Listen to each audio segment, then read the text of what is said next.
maa ngi nuyu ñëpp di sant seen teewaay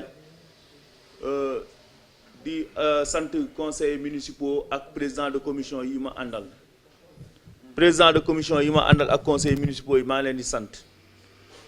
di leeral waa Médina di leeral askanu Sénégal li nga xam ne moo xew tey ci mairie bi ndax bi ñu créé suñu collectif ñuy 18 signataires le maire Bamba Fall ba mu wootee réunion le 8 avril 2020 di demander ay délibération ak autorisation spéciale keroog ca réunion ba dafa am groupe de conseil bu d'accordul woon ñoom ñoo formé wu en collectif parce que na mu wootee woon réunion ba baaxul dañu cité woon article 146 ak article 147 mooy maanaam convocation bi bindu ko woon yónneewu ko woon ca kër ya waaw article 146 ak article 147 la ñu cité woon mooy maanaam na mu ñu convoqué woon baaxul ndax ay SMS la ñu balancé woon ba ñu ñëwee di délibéré amul woon quorum 26 personnes ñoo fa nekkoon bi loolu amee ñu créé benn collectif des élus de la Médina daal di déposer un recours au niveau du préfet jox ñu dëgg daal di demander maire pour mu reconvoquer le conseil municipal daal di tenir compte maanaam mu bàyyi xel ci fonds bi ñu ko waxoon ne ko am na ay xaalis yoo xam ne muy PACASEN ak yeneen xaalis yoo xam ne investissement la mënul dugg ci fonctionnement donc mënu ko def délibération na ko bàyyi mënu ko def virement de crédit donc bi loolu amee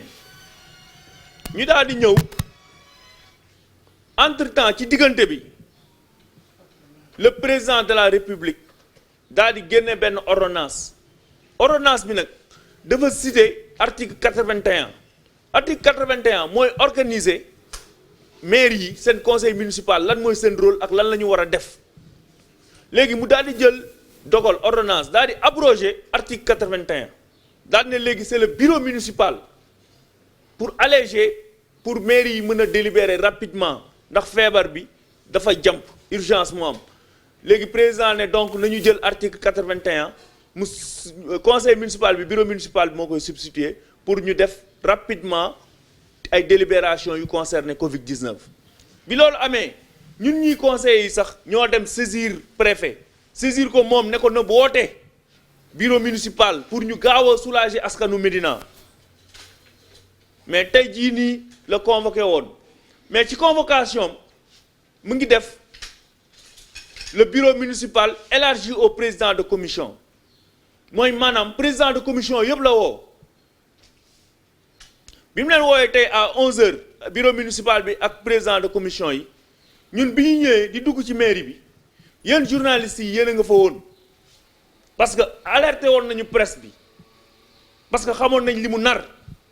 bi ñu ñëwee dañoo fekk ñu tëj buntu mairie bi ràpp daal di yor benn liste amul benn responsable mairie bi bu fa toog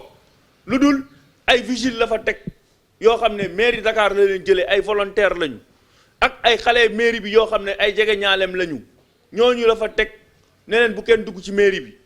jox leen benn liste boobu ay conseillers njege ñaaleem ñoo ci nekk ak ay président de commission njege ñaaleem man adjoint au maire la Médina dama bokk ci bureau municipal bi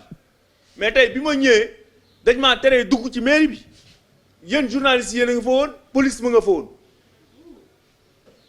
am na ay femmes yoo xamante ne conseillers municipaux lañu ak ay président de commission yi fa nekkoon dama leen fa fekk mais dañu leen teree dugg am na ci sax koo xam ne ki dañ ko violenté gaañ ko te xale bi ko gaañ ca mairie ba lay liggéey te ko sànni dóor ko ci bunt bi tey mu nga hôpital urgence Abass Ndao ñuy consulter donc dama jàpp ne kon violence boobu Bamba Fall di exercer ci conseil municipal bi di ko exercer ci population médinois yi dama ne violence boobu dafa war a dakk bu dee dafa am ñu koy protéger ci état bi ndax fu mu toog mu ngi naan Aly Ngouille Ndiaye sama xarit laag moo may protéger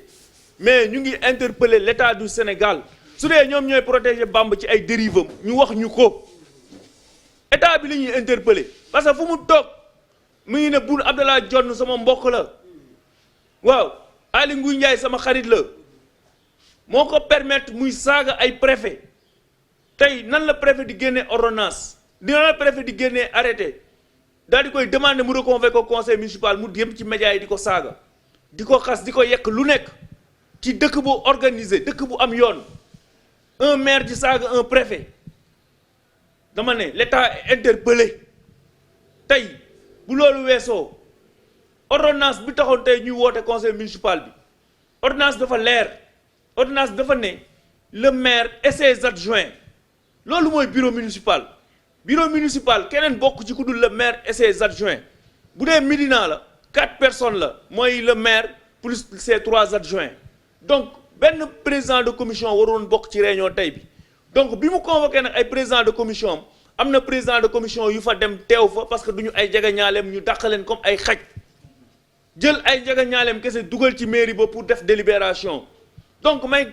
xamal autorité administrative yi mais xamal autorité yor ci réew mi ne leen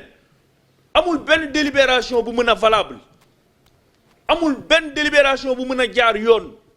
en dehors bu nekkul ci cadre juridique bi ordonnance su président génnee muy le maire et ses adjoints donc je pense que tey defaat na beneen violé na ordonnance su président de la république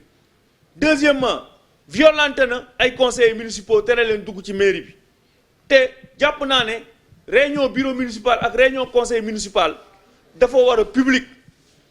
citoyen lambda yi sax am nañu droit ñëw assister ko à plus forte raison ay conseillers municipaux même bu ñu leen ci invité wul jëluñu parole waxuñu am nañu droit daal di toog assister parce que damay fàttali ne les débats du conseil municipal ak les délibérations sont publiques tey même délibération yi ñu def dañ ko war a afficher 6 mois ci buntu mairie bi citoyen bu romb xool ko parce que ñun li ñu yor Bamba Fall moomu ko Martin moomu ko askan bee ko moom comme askan bee ko moom nag Bamba Fall pencoo lay bañ mooy maanaam waxtaanee mbiru Médina lim ci bëgg a def rek lay def lu njuuj njaaj la koy yoree loolu nag moo tax tey conseillers yi nga xamante ne ki ànduñoo ak moom dañ koy gêner mu ngi leen di violenter di leen dóor day dem ba léegi di leen tëjal buntu mairie bi ne amuñu ci accès donc je pense que loolu c'est grave donc l'État est interpellé war nañ ci jóg war nañ ci wax ndax l'heure est grave donc maa ngi gërëm ñëpp di sant ñëpp maa ngi leen di remercier jërëjëf. asalaamaaleykum mbokku Sénégal yëpp asalaamaaleykum mbokku Médina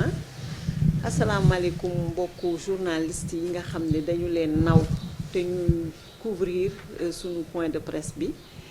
asalaamaaleykum mbokku conseillers municipaux yi nga xam ne ñoo fi daje. lu bees moo xew moom moo waral point de presse li ko indi nag moom mooy li nga xam ne yàlla mënu koo am sunu maire bëgg koo am mooy unanimité ci délibération yi unanimité ci autour de ses idées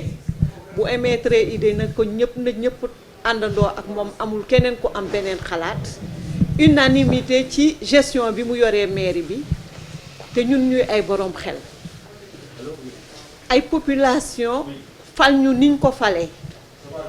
ñun ñu dajaloo en tant que conseillers municipaux ne ko yow yaa ñu doy jiitul ñu topp sa ginnaaw ba nga xamante ne mu ngi daan doxal dëgg kenn wootewul woon point de presse kenn deful conférence de presse ba ñu demee ba gis ne mu ngi jalgati ñu oo ko waxtaan ak moom ci biir nekk mu lànk ñu waxtaan ak moom ci këyit mu lànk di ñu toogee ci télé yi di ñu toogee ci rajo yi ñun nag ay borom yi xalaat la ñu daje ñu ne lu ëpp tuuru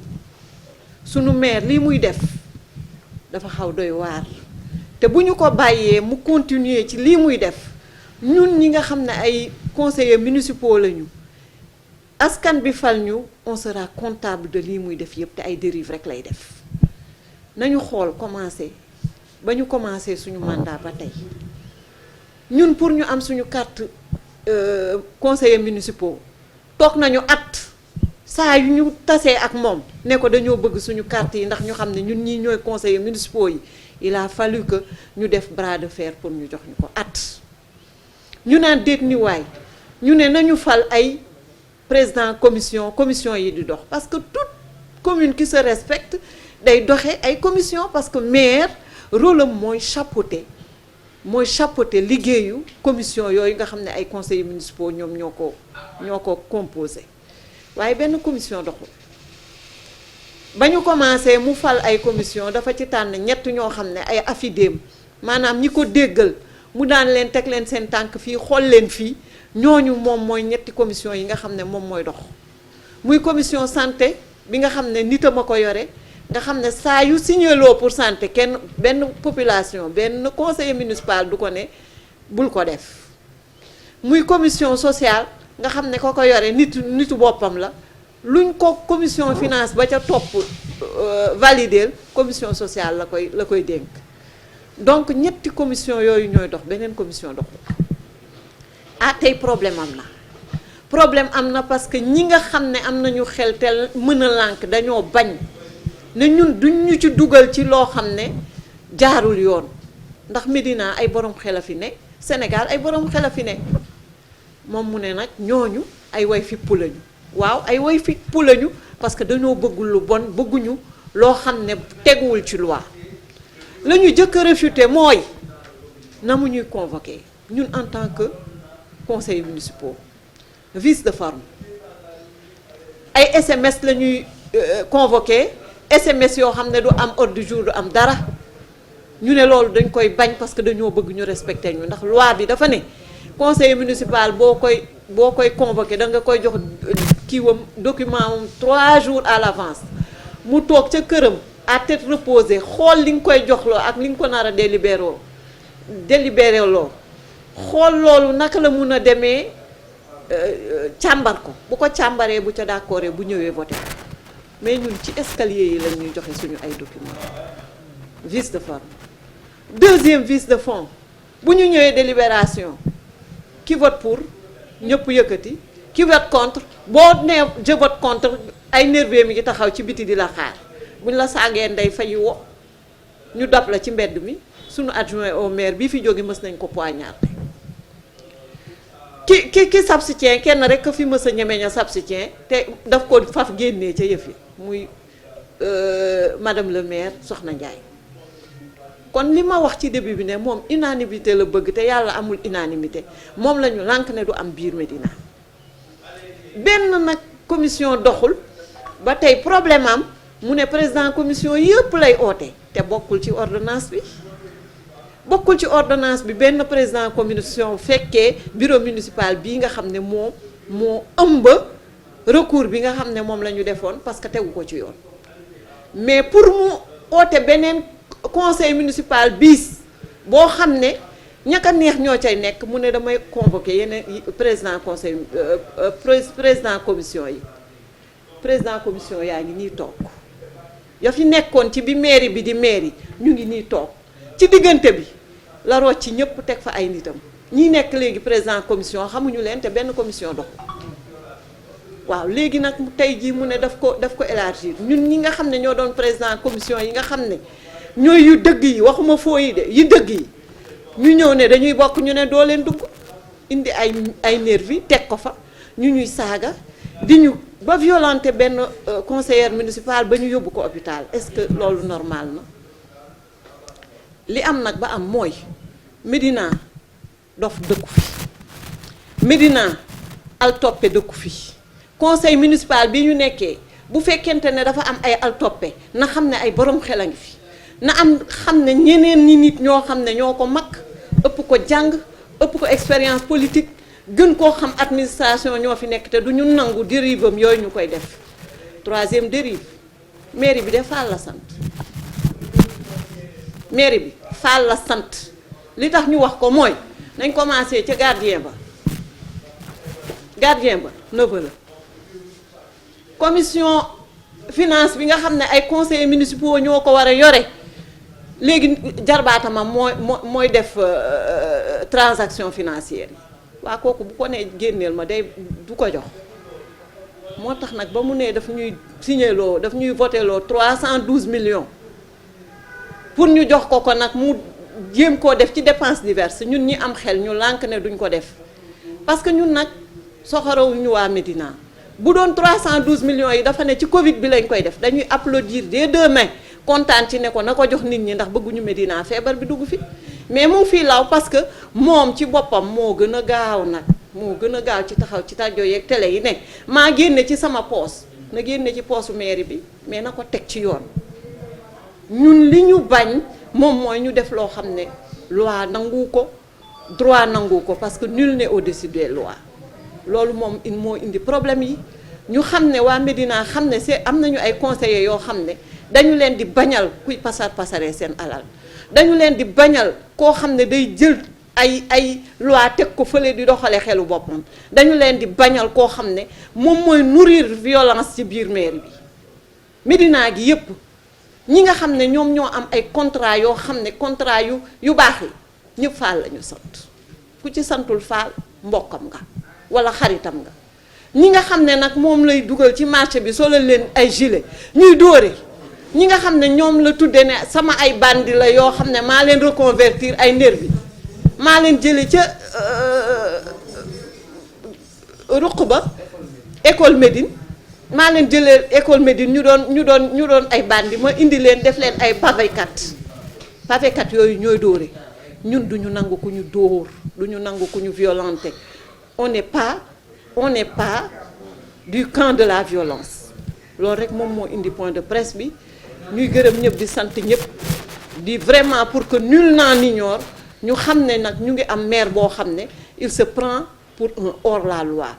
autorité administrative yi jël leen sa responsabilité parce que nag jaxase na leen ak population bi nee na yéen a ko protéger ñun nag ñu ngi xaar ngeen jël seeni responsabilité ngeen baal ñu ak ñu ngi leen di gërëm di leen sant. kon maa ngi nuyu mbokk yi nga xam ne ñoo fi teew yëpp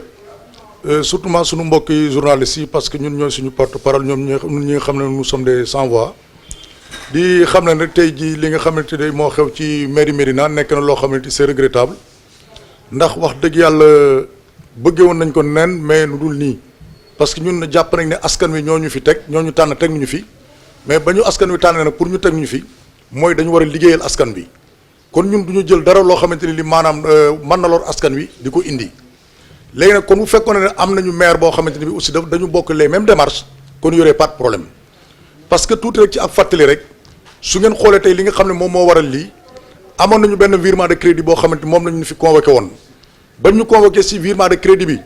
ñu daal di ñëw bi ñu ñëwee mais suñu gis-gis ak gis-gisu maire bokkut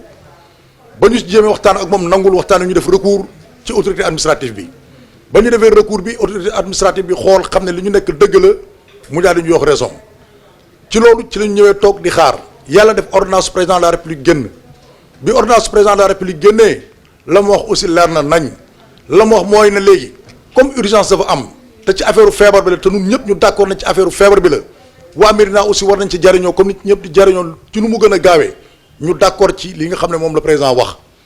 mais ni mu ko waxee ci biir ordonnance bi ak nii nga xamante ni noonu la ko maire defee du benn parce que ba mu ñëwee dafa waroon convoquer bureau am tout simplement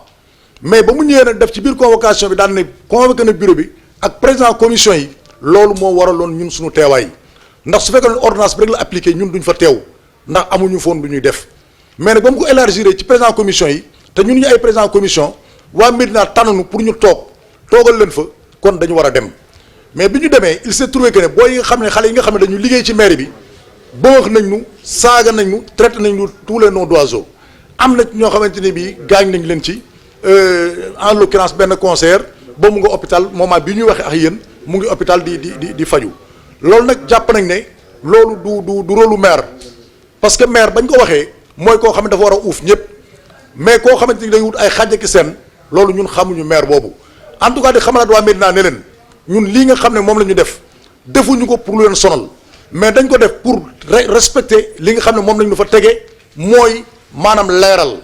loolu moom lañ ko defee ndax bu ñu sañoon bu fekkoon tey dafa woote 500 millions net la ci xeexu feebar bi dañ ciy ànd ak moom te teg ko ci yoon dañ ciy ànd ak moom tey ma fàttali rek ne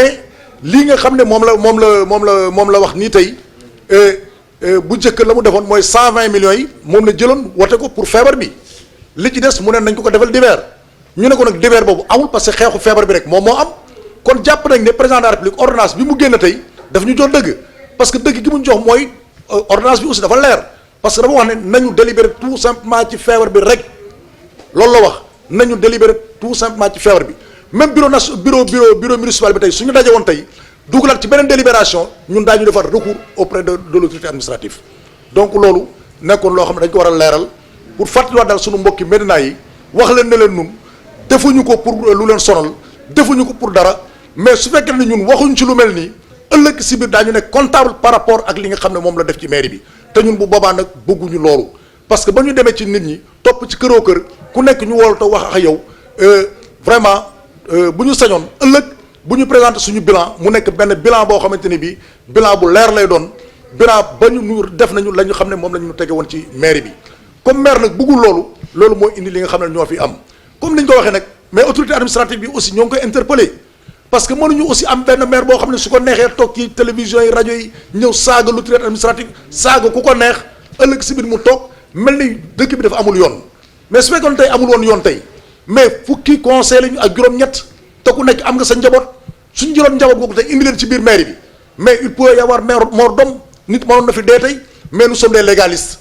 loolu moo tax ba ñu ñëwee toog ñu bëmax ñu saaga ñu fayuwuñu li ñu def mooy ñëw toog woo presse bi woo waa Médina yi nga xam ne ñoo ñu faloon wax leen ne leen lépp lu ñu leen wax lu dul lii ñu leen wax amul